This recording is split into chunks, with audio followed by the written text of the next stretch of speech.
Chapter 6, Object Recognition. After suffering a stroke, patient G.S. could not recognize objects, though other sensory abilities remained intact, as his language function was normal. He had no problems with coordination. Most interestingly, he had no loss of visual acuity, so he could easily judge, say, the length of a line, a color, or a general shape, but could not identify or name familiar objects. G.S.'s deficit was modality-specific and confined to the visual system. Even though his eyes and optic nerve functioned normally, he couldn't recognize an object that he was looking at and had even greater difficulty recognizing objects in photographs. Although his visual system perceived the parts and he understood the function of the object he was looking at, G.S. could not put all of that information together to recognize the object. He had a type of visual agnosia. Agnosias are disorders in sensory mechanisms. A person can have a deficit in their auditory, olfactory, or somatosensory system even when their sense of hearing, smell, or touch is functioning normally.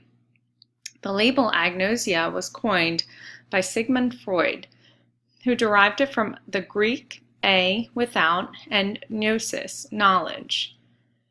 To be agnosic means to experience a failure of knowledge or recognition. When the disorder is limited to a visual modality, as is the case with GS, the syndrome is referred to as visual agnosia. Patients with visual agnosia have provided a window into the process that underlies object recognition. As with other conditions, the term visual agnosia has been applied to a number of distinct disorders associated with different neural deficits. In some patients, the problem is one of developing a coherent percept. The basic components are there, but they cannot be assembled. In others, the components are assembled into a meaningful percept, but the object is recognizable only from a certain angle. For instance, take these two photos of the Golden Gate Bridge. These two photographs are taken of the same scene, but from two different positions and under two different conditions. Each vantage point reveals new views of the scene, including objects that were obscured from the other vantage point. Moreover, the colors changed depending on the time of day and weather. Despite this variability, we easily recognize that both photographs are of the Golden Gate Bridge, with San Francisco in the distance. When thinking about object recognition, there are four major concepts to keep in mind. First, at a fundamental level, the case of patient GS forces researchers to be precise when using terms like perceive or recognize. GS can see the pictures, yet he fails to perceive or recognize them. Second, although our sensory systems use a divide and conquer strategy, our perception is of unified objects. Features like color and motion are processed along distinct neural pathways. Third, perceptual capabilities are enormously flexible and robust. The city vista looks the same whether people view it with both eyes or with only the left or right eye. Changing our view may bring in obstructions to the view like a building or tree, but we know we are looking at the city vista scene. Fourth, the product of perception is also intimately interwoven with memory. Object recognition is more than linking features to form a coherent whole. That whole triggers memories. There are multiple pathways for visual perception. Output from the primary visual cortex is carried in two fiber bundles or fasciculi from V1 area. The superior longitudinal fasciculus is the dorsal path, which terminates on the parietal lobe, and the inferior longitudinal fasciculus is the ventral path, terminating on the temporal lobe. These two separate streams of analysis represent the where and what of object recognition. Questions to ask in this field of research include, what are the different properties of processing within ventral and dorsal streams? How do they differ in their representation of the visual input? How do they interact? Specific regions of the brain are used for distinct types of object recognition. The parahippocampal area and posterior parietal cortex process information about places and scenes. Multiple regions are involved in face recognition, involving the fusiform gyrus and the superior temporal sulcus, while other body parts are recognized using areas within the lateral occipital and posterior inferior temporal cortex.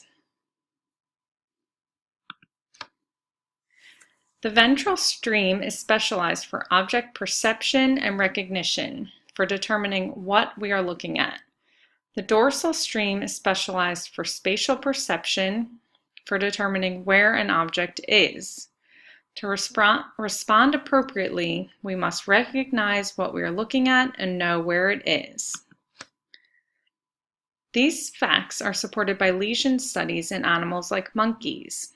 Animals with bilateral lesions to the temporal lobe disrupting the ventral stream had difficulty demonstrating between different shapes.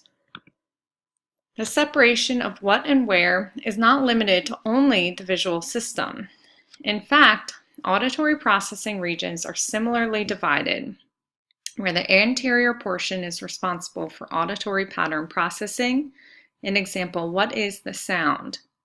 And the posterior region is important for identifying spatial location of a sound, an example, where is it coming from? Neurons in both the temporal and parietal lobes have large receptive fields, but the physiological properties of the neurons within each lobe are distinct. Neurons in the parietal lobe may respond similarly to many different stimuli. For example, a parietal neuron recorded in a fully conscious monkey might be activated when a stimulus such as a spot of light is restricted to a small region of space, or when the stimulus is a large object that encompasses much of the hemifield. In addition, many parietal neurons are responsive to stimuli presented in the more eccentric parts of the visual field.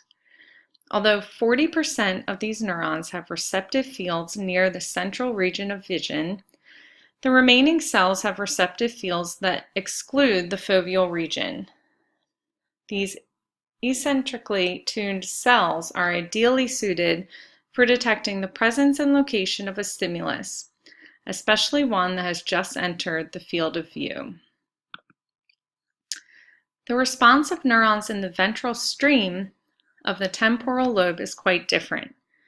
Neurons in the inferotemporal cortex have receptive fields that always encompass the fovea, or the area of the retina with the highest concentration of photoreceptor cells. Most of these neurons are activated by a stimulus that falls within either the left or right visual field. The disproportionate representation of central vision appears to be ideal for a system devoted to object recognition.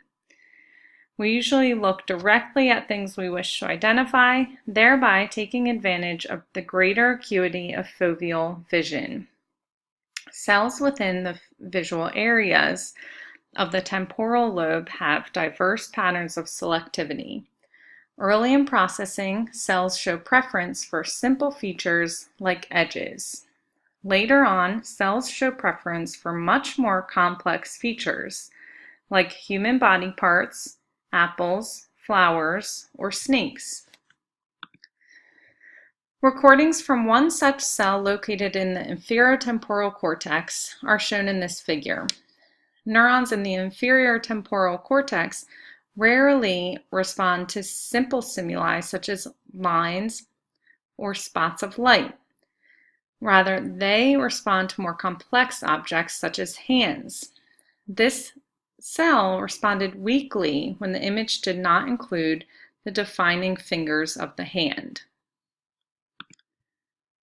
This figure demonstrates the object and position matching to sample task.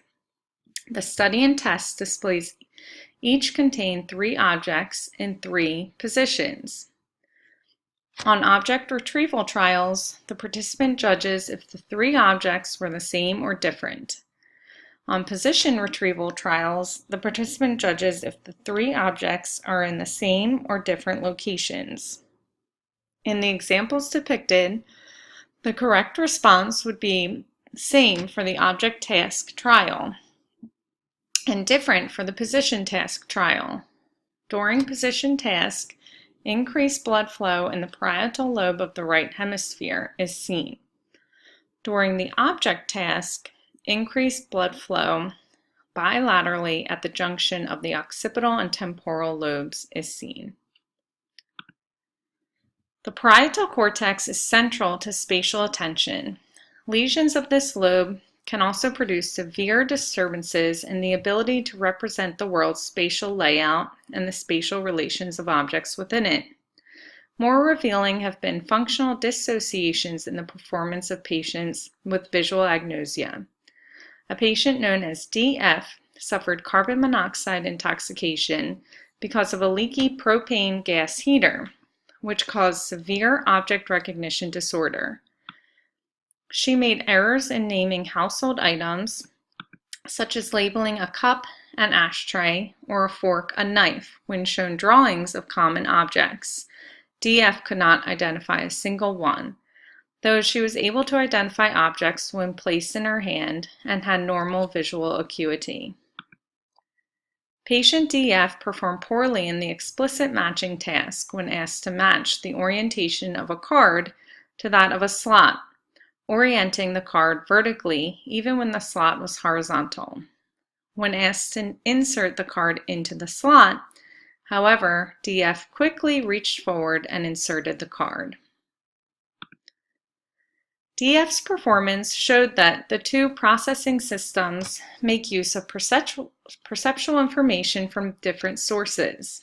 The what system, essentially for determining the identity of the object, and the where system for determining locations and guiding interactions between objects. DF's performance is an example of how information accessible to action systems can be dissociated from information accessible to knowledge and consciousness. Structural MRI scans showed that DF had widespread cortical atrophy with concentrated bilateral lesions in the ventral stream that encompass lateral occipital cortex regions. Patients who suffer from carbon monoxide poisoning typically have diffuse damage, so it is difficult to pinpoint the source of the behavioral deficits. Therefore, cognitive neuroscientists tend to focus their studies on patients with more focal lesions, such as those that result from stroke. One recent case describes a patient, JS, who had an unusual form of visual agnosia. JS was unable to see objects, watch TV, or read. He could dress himself, but only if he knew exactly where his clothes were located. He was unable to recognize familiar people by their faces, even though he could identify them by their voices. MRI revealed damage to the medial aspect of the ventral occipitotemporal cortex. Both DF and JS offer examples of single dissociations.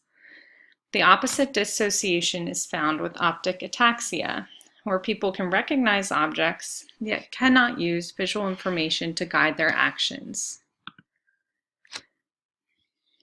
DF's performance on the dissociation in task and optic ataxia suggests that the what and where pathways may carry similar information. They each support different aspects of cognition. The what system is important for object identity. The where system is important for locations of different objects. The ventral stream, or the occipitotemporal pathway, is specialized for object perception and recognition. This focuses on vision for recognition, and patients with lesions of this pathway cannot consciously identify objects using vision, but can use it to guide movement. The dorsal stream, or the occipitoparietal pathway, is specialized for spatial perception. It focuses on vision for action, and patients with lesions of this pathway cannot guide action but can recognize objects. Object recognition depends primarily on an analysis of the shape of a visual stimulus, with cues such as color, texture, and motion contributing to normal perception. However, even if surface features are absent or applied inappropriately, recognition is minimally affected. We can readily identify the elephant, apple, and human form despite patterns or colors. To account for shape-based recognition, we need to consider two problems. First, we need to determine how shape is encoded or represented internally. Second, we need to determine how shape is processed. We see objects from varied perspectives, and our recognition system is unaffected by them. This demonstrates object constancy in our perception. Object constancy is the ability to recognize objects in countless situations. There are three factors that affect visual information from objects. First, view position. The human perceptual system is adept at separating changes caused by shifts in viewpoint. Second, object illumination. Recognition is insensitive to changes in illumination. Third, an object's surroundings. Our perceptual system quickly partitions a scene into components. This figure demonstrates object constancy with changing view position and object illumination with shadows in the image of the dog. The image on the retina is vastly different for these four drawings of a car. Other sources of variation in the sensory input include shadows and occlusion, where one object is in front of another. Despite this sensory variability, we rapidly recognize the objects and can judge if they depict the same object or different objects. Objects are rarely seen in isolation. People see objects surrounded by other objects and against varied backgrounds. Yet we have no trouble separating a police car or a newspaper stand from other objects on a crowded city street. Our perceptual system quickly partitions the scene into components. A central debate in object recognition has to do with defining the frame of reference in which recognition occurs. For example, when we look at a bicycle, we easily recognize it from its most typical view from the side, but we also recognize it when looking down upon it or straight on. Somehow we can take two-dimensional information from the retina and recognize a three-dimensional object from any angle. Theories to describe this are in two categories. Recognition is dependent on the frame of references, or recognition is independent of the frame of reference. The view-dependent category demonstrates that we have selections of representations in memory, and we use them to recognize objects. We match a stimulus to a stored memory. This is assumed to occur at a higher or later stage of processing. This places a heavy burden on perceptual memories.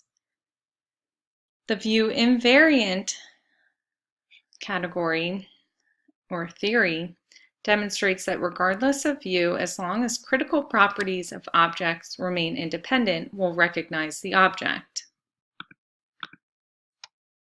The brain may actually use both view-dependent and view-invariant operations to support object recognition.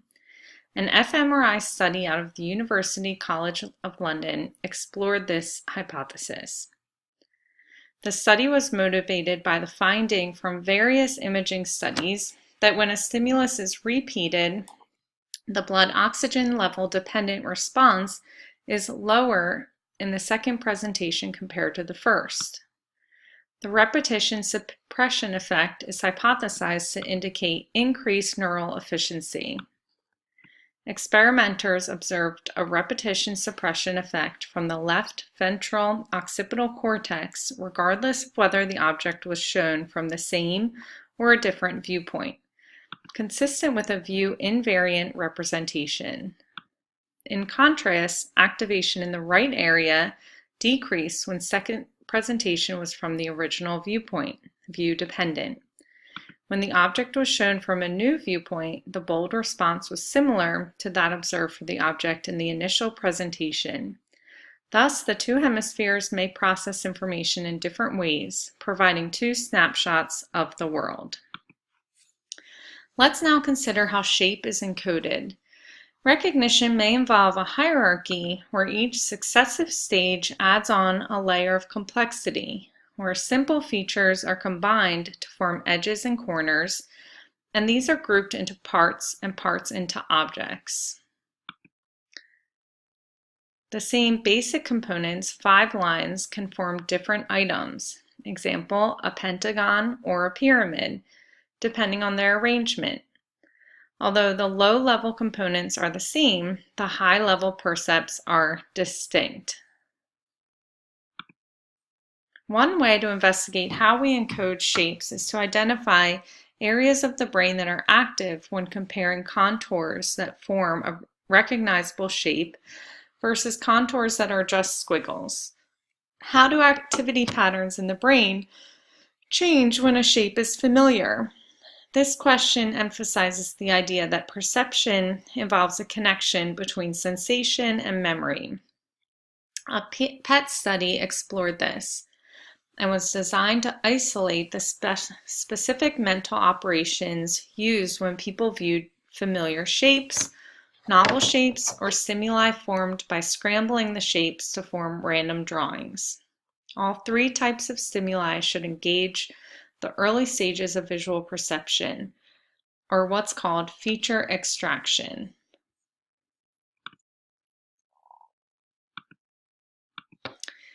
In this study, they found that activation was greater for the familiar and novel objects compared to the scrambled images along the ventral surface of the occipitotemporal cortex. The lateral occipital cortex is heavily activated for either familiar or novel objects, but not scrambled.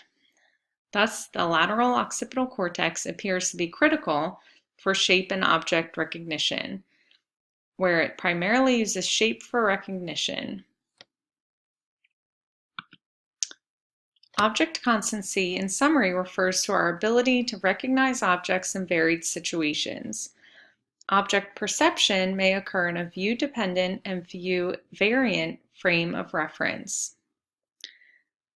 The lateral occipital cortex is a structure critical for object recognition, and it does so predominantly using shape. Objects are defined by the simultaneous activation of a set of defining properties.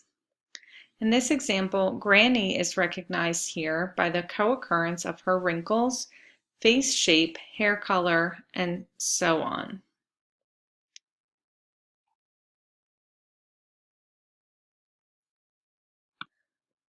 The term grandmother cell was coined by Jerry Lettvin between 1967 and 1969. This term is used to illustrate the notion that recognition arises from the activation of neurons that are finely tuned to specific stimuli, such as a person.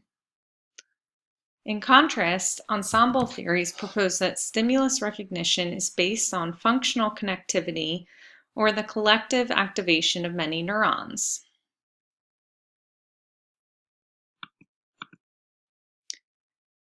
Aperceptive agnosia occurs when a patient may recognize an object from a typical viewpoint, but performance deteriorates when asked to name an object that is seen from an unusual viewpoint or occluded by shadows.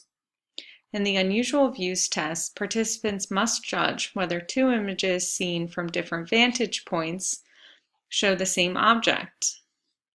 In the shadows test, participants must identify the objects when seen under normal or shadowed illumination. In both tests, patients with right hemisphere lesions, especially in the posterior area, performed much worse than did control participants or participants with left hemisphere lesions. Integrative agnosia arises from the inability to integrate features into parts or parts of an object into a coherent whole. Patient CK, a young man who suffered a head injury in a car accident, was asked to copy the figure shown in A.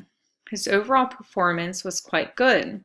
The two diamonds and the circle can be readily identified.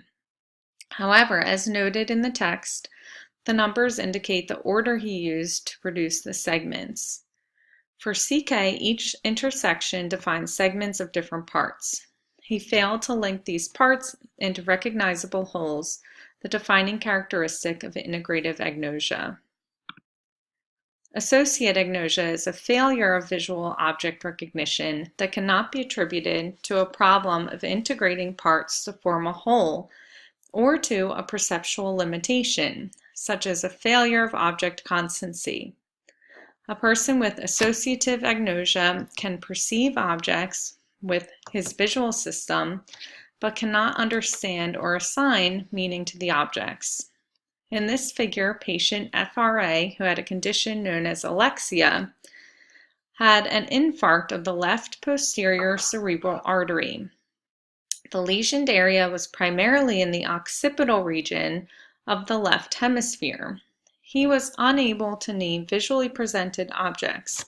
However, FRA was quite successful in coloring in the components of these complex drawings. He had clearly succeeded in parsing the stimuli, but still was unable to identify the objects. Prosopagnosia is an impairment in face recognition.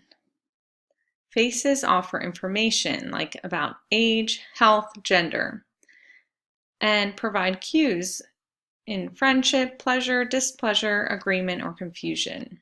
3 criteria in the study of facial recognition exist. Does face perception involve physically distinct mechanisms? Are the systems functionally and operationally independent? Do the two systems process information differently? The graphs on the bottom row show the response of 2 cells to the 10 stimuli. Both cells within the superior temporal sulcus region responded vigorously to many of the facial stimuli. Either there was no change in activity when the animal looked at the objects, or in some cases, the cells were actually inhibited relative to baseline. fMRI and electrophysiological studies have identified the following regions as important in recognition: the superior temporal sulcus, the inferotemporal gyrus, the fusiform face area, the parahippocampal place area, extrastriate body area, and the fusiform body area. Overall, scientists have identified 2 forms of processing for object recognition. Analytic processing is the form of perceptual analysis that emphasizes the component parts of an object, which is important for reading. Holistic processing emphasizes the overall shape of an object, which is important for face perception. These are also important in theories of hemispheric specialization, as the left is more analytical, the right more holistic.